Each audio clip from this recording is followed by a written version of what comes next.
Welcome to the Working Audio Tools podcast, the home of all things mixing and this week mastering. This episode is going to follow on from last week where we did our first mix critique, our first mix off of 2025. I had the idea of taking Paul's mix, which was very good, and doing a master off with myself and our former mastering engineer, Marcel from Act Do Make Mastering.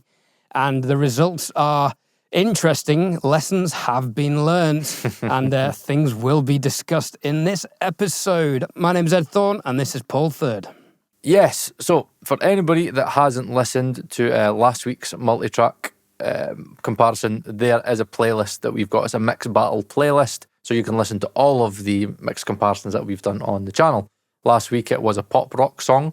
We did eventually find out who the artist was after TuneCore monetized the video and took the measly fucking whatever 40 pence or whatever would make on the video. So we now know it was Christiana Allaire. Without any further waffling, right, let's just get into the audio examples. So what you're going to hear is you're going to hear my mix 2. So not the mix that you heard last week on the podcast. A mix 2 was a very quick tweak. So the snare's been lifted like, I can't remember, like a half a dB or a dB or whatever. It was like very slight tweaks. We've got Ed's master and we've got Marcel's master. Marcel is the mastering engineer that I normally use. So if you go on my portfolio, which is on taysoundstudio.com, you can hear all of the masters that Marcel's done for me. And you can also hear the Rose's master compared to all the other masters that he's done for me, which we'll get into. So without further ado, let's listen to an ABC of my mix, Ed's master, and Marcel's master.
Right, so in regards to Marcel's master, there's good things, but there's also things that I'm not entirely happy with. So what the low mid tilt does, the low end tilt, what that does for me is that it adds a little bit more girth to the track. And I think the reason that he's maybe extended the mono, it looks like, maybe he's not, but it looks like he's monoed the low end maybe a little bit higher than I normally would.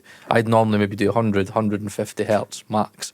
But what his master has is he has that doof, that thud of the snare, which many people really liked in your mix. So I think he's maybe extended the low end to reach to the snare, so then he can maybe get that doof, doof, and get that kind of low end. So it's got good punch. Brings the guitars in, however, because he's got that, well, not high end, I don't know, I can't remember how far it was, maybe 5k and upwards, but I don't know, he's definitely dulled the track. It's a tilt. So whilst he's got a bit of like girth in the master, the top end for me is lacking, which I don't necessarily like. I mean, it does bring the guitars in, so you lose a bit of width, but it glues, you can maybe say it brings the drums up and the guitars down a little bit, which was maybe his intention, which does enhance the overall groove. The chorus glues a little bit more, overall it punches more. However, I just don't know if the low end is too much. I think, personally, a dB in the low end is too much, in my opinion. I think it's a little bit too tubby, and I think it's a little bit too dark. The guitars get lost a little bit, and I think he's due to that low end boost that he's added. I think it's maybe had a negative effect when he's went to limit it or compress it or whatever he's done. It sounds a little bit crushed to me. It's at minus 7.7 LUFS integrated. I think it's a little bit crushed sounding. I feel like I've lost the dynamics of my track. The chorus just, instead of doing that, the chorus just kind of shrinks into itself a little bit. Sounds a little bit small, in my opinion. I don't know. Because I disagree with that. I think Marcel, I think he's done a good job, but I think that's more of a reflection of how badly I've done. Well, right, okay, well, let's go to like what I hear in Edge, right? So for anybody wanting to know, my mix was at minus 10 LUFS. So as I've always say, I limit my mixes. I try and treat it almost like, what do we call it? What does M call it again? Like a transfer. Yeah, I try and do my mixes. So and we're going to come back and talk about that in a minute. Yeah, I basically want my mixes to sound like they hardly need anything. So I went at minus 10. I thought it was reserved enough, as much as it needed, in my personal opinion. DistroKid sponsor the Working Audio Tools podcast, and you can get 30% off your first year's subscription using the VIP link in the YouTube video description and podcast show notes. DistroKid makes distribution of your music easy with unlimited uploads, and you get to keep 100% of your royalties and earnings. Join over 1 million artists who rely on DistroKid to get their music into Spotify, Apple Music, YouTube Music, TikTok, Tidal, Instagram, and all other streaming platforms now and in the future. The new DistroKid app is available on iOS. Go and download it from the App Store now. From here, you can upload new releases. You can see your DistroKid earnings and withdraw these earnings. You can view and share your hyperfollow links. You can check your streaming statistics from Spotify and Apple, and even add and edit lyrics and song titles. So keep track of your releases on the move with the new DistroKid app, available on iOS. Download it from the App Store now. In terms of Eds, correct me if I'm wrong, did you mono the low end to 100 hertz? There was, some mid-side, but it was down at like 30, 40 hertz on the sides. Right, with a 12 dB per octave shelf. Right, okay. So quite gentle. Okay. Right, so, and you didn't do an 800 hertz cut. You didn't cut around 800 hertz. Just because in exposed, you can see, especially in Marcel's, you can see it looks like there's an 8 kind of, and that's in the stereo, not in the mid and side. You can actually see it looks like it's been a bit of a dip. And it looked like yours, especially in the sides, yours were quite matching quite well. That's why you use your ears, not your eyes. To be honest, your master, in my opinion, sounds a little bit thinned out. You've taken out a little bit of low end, which I can hear. I think I got the low end right. But obviously I've mixed it, so I'm going to say that. In reference to my mix, you've stuck quite true to my mix, which I like. I like the fact that your mix is sitting at minus 8.3 LUFS, but it doesn't feel like it's crushed like Marcel's is. Okay, it's not, some people might say I like the glue in the chorus. I think I'm losing the impact in the chorus. I think you kept that. I just think it sounds a little bit thinned out. Did you curtail the highs a little bit in the master? No, if it was going to sound thinned out, wouldn't I be curtailing the low end? Yeah, it's strange. Because if you look at expose, maybe, I don't know how it measures what it measures, but it looks like yours has got like less low end, less high end, and it's like the mids have been kept untouched. Yeah, so I think what Marcel's done is he's embraced your loud kick drum, which I thought was a little bit pokey. So I tried controlling that with limiting. Hence that's one reason I think the perceived low end is a bit lower in mine in comparison. What I've also done is actually using the Wes Audio Pandora, which is a multi-band compressor, which is an incredibly fun tool to use. It actually gives you gain control over the band. So what I did there was added like 1% saturation in the mid band, which was going from, I want to say 140 hertz up to about 5K. And I boosted that a dB. And then I think I boosted the top band half a dB. So I've actually done the opposite. I've not thinned it out, as it were. I've mid-ranged it and brightened it, which I think has given the perception that it's thinned out, definitely compared to Marcel's, which tilt is the other way. Correct. So we've tilted in opposite directions for better or worse, I think, in both cases. What's difficult is that I can see where Marcel's going. Now, I do trust Marcel a lot. That's why, again, I use him as my mastering engineer. And I know that he references... He is very good. And I know he references a lot of like genre-specific playlists when he'll master. So, having done like a kind of a pop rock, country-ish kind of style mix with him before, I know that he normally does tend to kind of darken country mixes. I remember he said this to me ages ago. However, I kind of feel like like when I listen on my website and I listen to the other masters that we've done, that one just seems like it's a little bit too pinned in, a little bit squashed, a little bit too narrow. I feel that by kind of curtailing the highs and kind of just boosting the low end, it's just too much of a tilt and it's maybe darkened it a bit too much. I would maybe like a bit in the middle, maybe half a dB in the lows and maybe half a dB in the highs, because I'm pretty sure Marcel's got it maybe from like 5K upwards. So it's quite a lot. And I don't know. I mean, what is it you think that Marcel's master adds to the track that wasn't there before, in your opinion? My ears immediately pulled to the kick and snare. Yeah, because of the low end, yeah. Which he's got. But the snare drum he's pulled out as well. Yeah, the doof, doof, yeah. Not even that, like the crack of it he's got somehow without overemphasizing the vocals. Now, in mastering, that's a tricky area because if you want to pull out the attack and the punch of a snare drum, you're diving into vocal frequencies as well, and you've often got to prioritize. Do you want the vocals sound or do you want to bring in the snare at the expense of the vocal? And it's a decision you've got to make. But he's done something to really bring that out, and I think mine sounds slightly buried in comparison. Yeah, I agree. Yeah. What I did do was I added, again, what might have been your perceived dip of 800 is I think I added 350 by like half a dB, and I think 1.5K at half a dB in the side signal, which thinking about it, maybe I took the low one off, which I think in hindsight may have been a mistake. I mean, look, Marcel's the professional mastering engineer out of the two of us. This was merely an exercise for me. I master because I really enjoy it, but it is an art form, I've got to say. Yeah.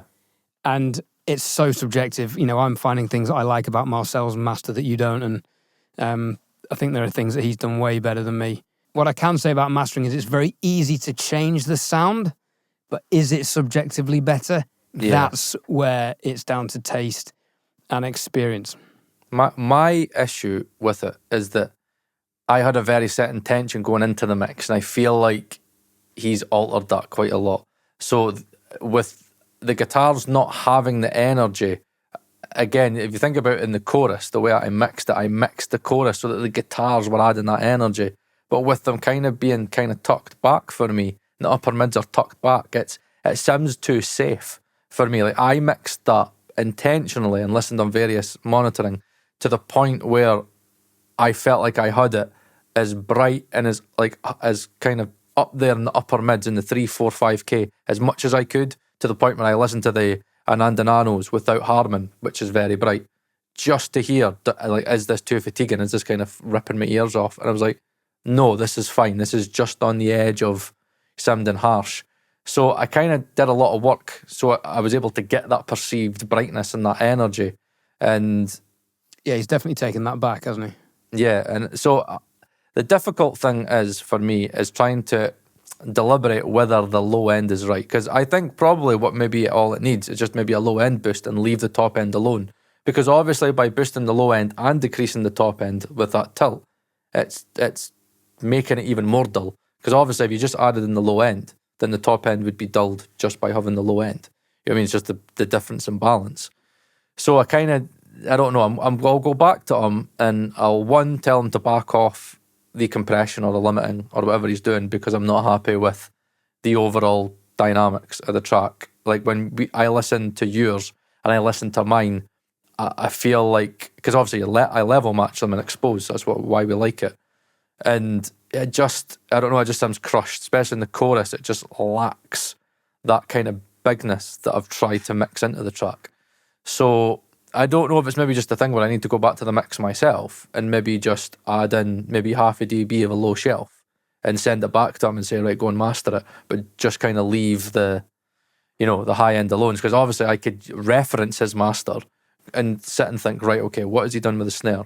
Right, instead of just adding a low shelf, I can maybe go back to the snare and maybe add a little bit more of that into the snare. Maybe add a little bit more low mid content into the snare, give him more of that doof, doof, doof. And then that way, when you're kind of bringing up the low end, the kick's not being impacted as much. Because obviously when you raise the low end in a master, you're raising the bass, you're raising the snare, you're raising the kick, you're raising everything, which is obviously the limitations of a mastering engineer. It's difficult because there's many elements of my mix I really, really, really like. Like I was really happy with the energy of the guitars. And again, maybe it's a genre-specific thing. But there's been loads of times that I've went back to Marcel and he's been like, nah, Paul, you're absolutely right. My tonal balance was maybe a bit off there. And he's went back and tweaked it. So he's experienced, and I think he might be on the right way with a low end because he has more experience than I have in regards to genres. But yeah, in the comments, let us know. I know one person in particular who did comment, and his feedback was that he felt that our mixes were maybe a bit thinnish in the low end. I think our low end is right. When I listen to your master, my mix, and Marcel's master, I still feel like my low end is right. Because on the nanos without EQ, the low end in Marcel's master maybe just sounds a little bit tubby.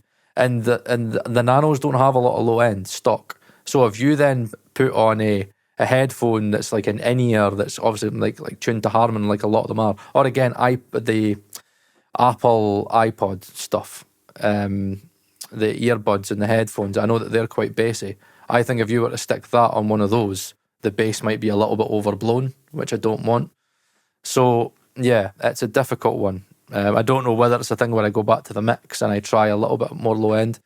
Ozone's not the be all and end all, but again, that was trying to do the opposite. Ozone was trying to get me to actually reduce the low end. Marcel's added in a 1 dB low shelf. So I would say we need to zoom out slightly and consider what the current trend of music is.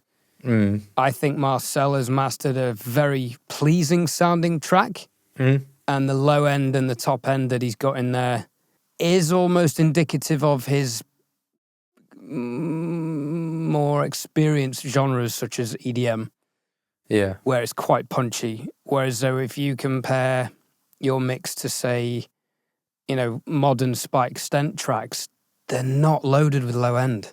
There's enough that it translates, but it's not the prominent feature. The prominent feature is the mid-range and the vocals. So, arguably, which one's right? Who knows? Everyone's going to let us know in the comments for sure. I think the guitarists will probably be like, no, I don't like the master, because that's what's, in my opinion, there's a sacrifice. That's why I'm not, I don't think the guitars sound good though. On mine, they sound middly, and maybe that's a drummer thing. I don't usually like mids. It just sounds too shaped off for me. because it's just like I'm pretty sure it's like a dB. Sounds like a dB. He's curtailed it, and then again with the tilt, it loses the energy for me. Now, many people did think that my mix lacked maybe a bit of punch that yours had. So it might be actually a thing where we send this, to the public vote. And, many people are like, this master has improved your mix. It's got the punch that I felt that you were missing. But my ears tell me that, yeah, I'm sacrificing the guitars. I put a lot of work into the guitars and never feel like fucking all that work I've done has just been undone. So, it's a little bit, so it's finding a middle ground. You know what I mean? It's like, surely there is a middle ground. Because I'm going to say, fuck your guitars. I think Marcel's done a good job. But do you not feel it's a bit crushed? A little bit. Like, I think you've done really well dynamically to get that to the lifts you did. I think his is a little bit crushed and a little bit squashed, especially if you, as I said, you go on my website and you listen to the other masters that we've done together. It just kind of sounds like it lacks a lot of energy and it's a little bit dull. Maybe I need to go back and have another listen. Now, I would say I made a couple of mistakes. Numerous mistakes on this master, but the two big ones been, one, because I knew I was going up against Marcel, I knew his would be loud. Because he does, However, I do tell him to back the fuck off. Like, he has, Marcel will try and give you a loud master. Is backing it off for him, I know, so. I know. So I was kind of aiming for that, but I initially didn't want it that loud, which maybe would have given more dynamic range. The other thing that I've done here is I used a different mastering chain, whereas though I had previously got used to and got quite comfortable with my predominantly, let's say hybrid thing, where I was using a couple of Wes Audio things and some plugins. I changed it for this master and I introduced this Better Maker mastering limiter, which is a whole load of gain staging I need to really dive into the manual of because I don't quite understand it at the moment. And introduced the Wes Audio Pandora, which I definitely like, but I know already you have to be careful with it. So I've basically done this with an unfamiliar mastering chain, which is never sensible. But it was a learning exercise as we've discussed. What other comments on mine have you got? As the client. As a client, what I liked is I felt you respected it. I still felt like, as much as it was thinned out, and to be honest, I prefer my mix to your master. Yeah, well, savage indictment. That's like the worst feedback you could give a mastering engineer. There's nothing worse than that. Ed, I wish you hadn't bothered. I'm just going to stick a limiter on it and release it. But it's still close. I think you still respected it. Like when you said to me, Paul, it is pretty much a transfer. Like that sounded like that. You tried to respect the mix. I feel like Marcel's maybe just went too much. He's went too much of a broad brushstroke, in my opinion.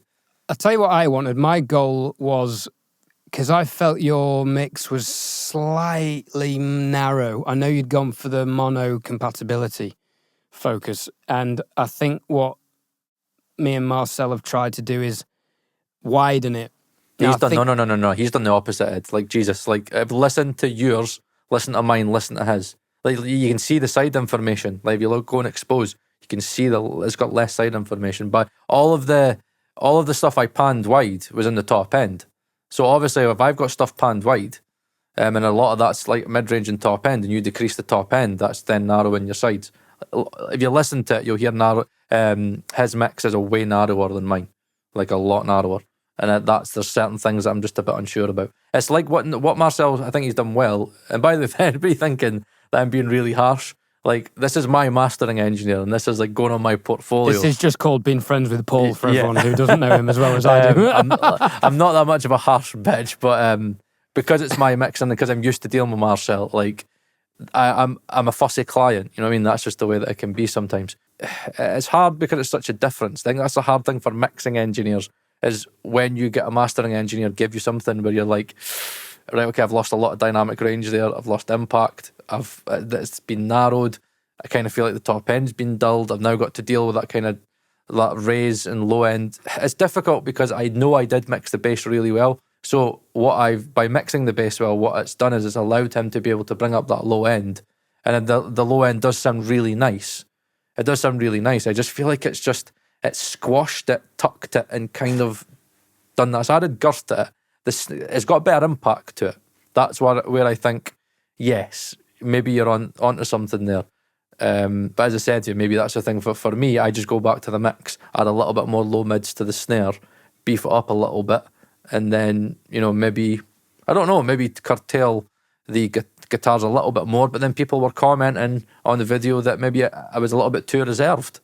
And I didn't have enough aggression in the guitars. It's so difficult. Yeah, I mean, so difficult. Addressing that comment, which did come up once or twice about the guitars not being aggressive enough, I would argue that's a production decision, not one for the mix engineer. But then there are mix engineers, particularly in the rock and metal scene, who reamp stuff to get more of that sound. But you know what CLA is like? Jesus Christ, he'll just be like, AK, I can crank it. Needs more bite, fucking bark, or whatever fucking stupid shit he comes out with. He's like, fucking raise it. And he can go daft with it. But if you listen, I think a lot of people will reference, especially older chaps and girls, they will sometimes reference a lot of like mixers like that. Because I think CLA is and Tom as well, they could be very aggressive mixers where their guitars are very bitey and very like...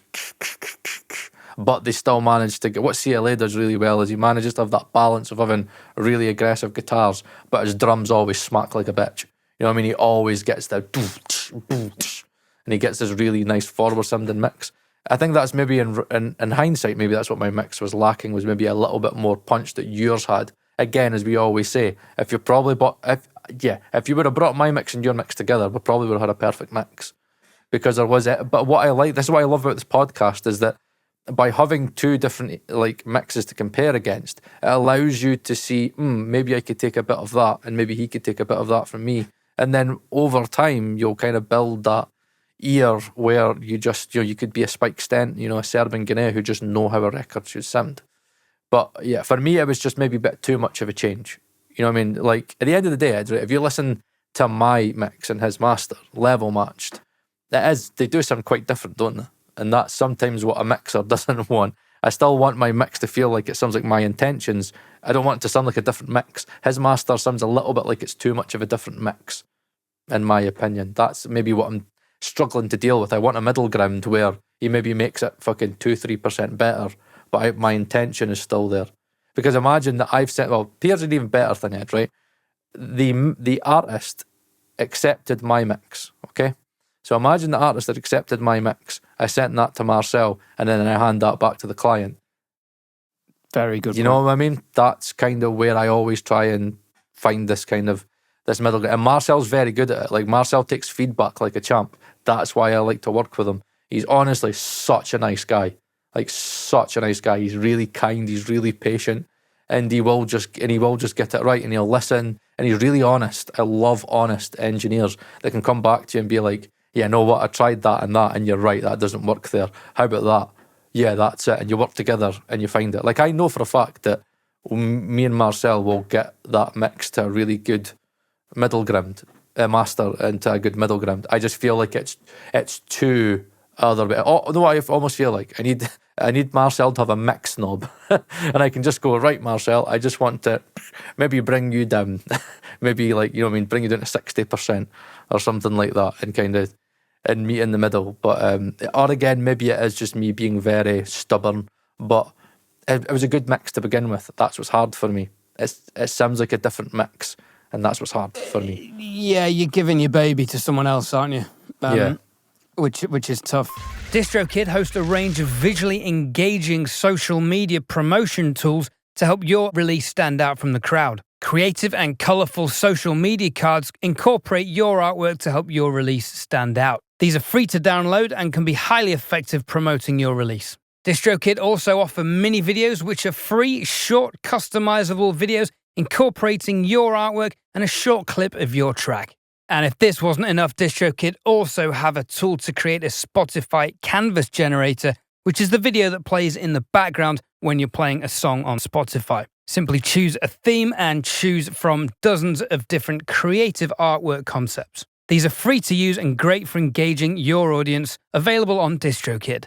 For an additional subscription of $8.25 a month, you can get your music videos distributed to Apple Music, Vivo, and title, and you'll keep 100% of your royalties.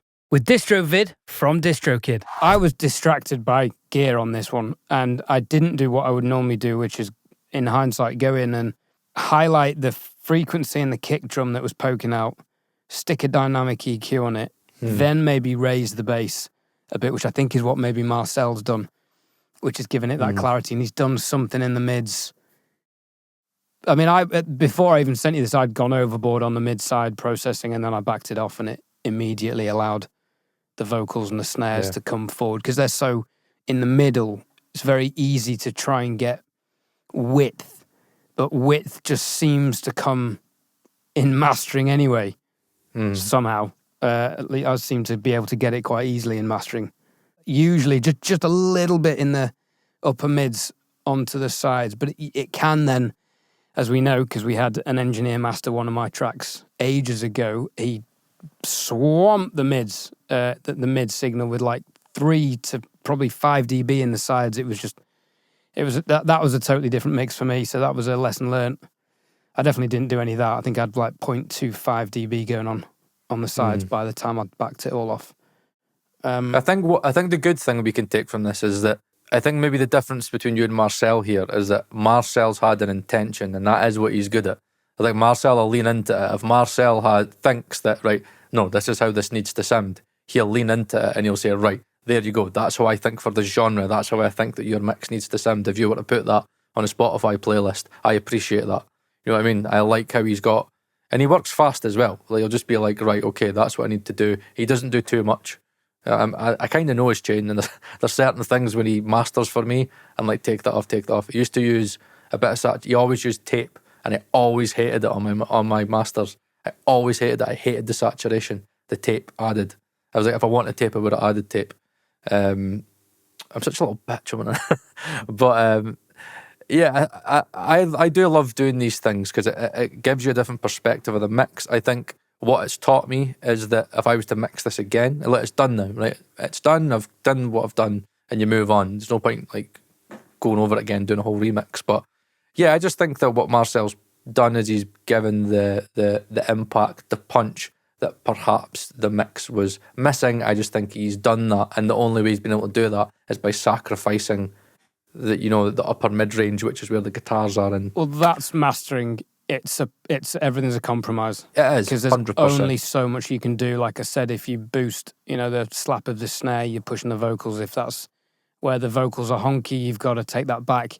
But then that is a conversation to have with the mix engineer, where you go, look, I'm struggling with this. Can you take this out of the vocals, but leave it in the snare, and then I don't need to do anything in that region. It'll fix itself. I wouldn't do anything to the mix. I would try and figure those things out with Marcel. Keep listening on a few different systems. I think you'll find more things that you like about it. I think in your mind, you've had such a vision of how you want it to sound. Something slightly different has come back. But actually, I think what Marcel has done is relatively right. I kind of wish I'd done what he'd done, if I'm honest. And I'm going to go away and I'm going to redo it. You're going to redo it? Yeah, because the beauty of this is, for me, is I know the benchmark, and I will try and not reverse engineer his, but because I want to do my thing, but I will take what I can and maybe try and implement some of my old techniques. Because this for me really was, I was even thinking, I got carried away with the gear. I was like, yeah, I'll do this, I'll do that. And then by the end I was like, no, I'll take that off. Like, I had the Rupert Neve 542s going at one point. It fucking ruined it. Yeah, I can imagine. That's what can happen. I had saturation going on the Better Maker limiter. That's the Mastering Limiter 2.0, for those interested. I've only used it a few times, as you can probably tell. And I actually took all the saturation off. And when I say saturation, I mean like 5% and 5% drive and 5% volume. So it was barely there, but it did something that just softened the transients, and it didn't need it. The transients in the mix were spot on. I'll reflect on it a little bit more. I think we wanted to make this video to get Ed's, genuinely first reaction. You've got my first reaction as almost like a client. So I'll have a little bit of reflection on it. I won't be too hasty, but I will go back to him and I will say, look, what do you think? Could you? Because what we normally do is I'll normally send them back to the website so he could listen to the masters that he's done on my portfolio, and then I'll say to him, right, do you think that the master that you've done sits well with the other songs that we've got on my portfolio? And he then might go back and go, know what? I was actually looking at a genre, a playlist on Spotify or something. Actually, that doesn't sit well with the portfolio. Let me kind of dial this back and that back. Because at the end of the day, a portfolio is very important because you want consistency in your portfolio.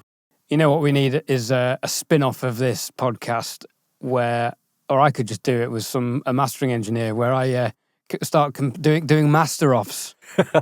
Except I don't think we'll call them that. Mastering comparison sessions. Yes.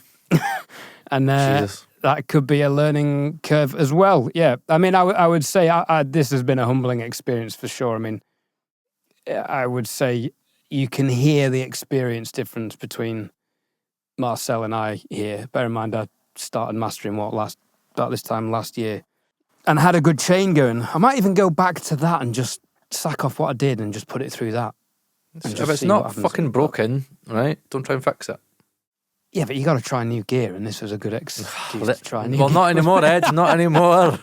Remember your fucking New Year tradition. Not tradition, but your resolution. Relatively new gear that I bought last year, yes, good point.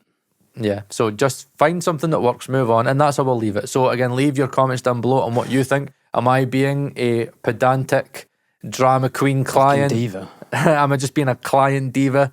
Or again, do you think that, there was a lot of merit in my mix and maybe Marcel's master maybe has went a little bit too much in one direction and we just need to meet in the middle and voila, we'll get a chef kiss. We'll see. And be sure to tell us what you're listening on. Correct. Yes, please always tell us what you're listening on. Really important. iPod speakers, isn't it? I only had time to listen on my laptop speaker and I only had time to listen on my mono phone speaker. It's kind of broken a bit. We jest, but it does have to translate to all of those things. Yeah, true. Whatever, I'm done. Ed, it's been humbling. Yeah, it's not even been emotional. It's not a kind of, just Ed's now fucking depressed. Fantastic. Right, well, I'm going to master off this way. See you later. Right, bye-bye.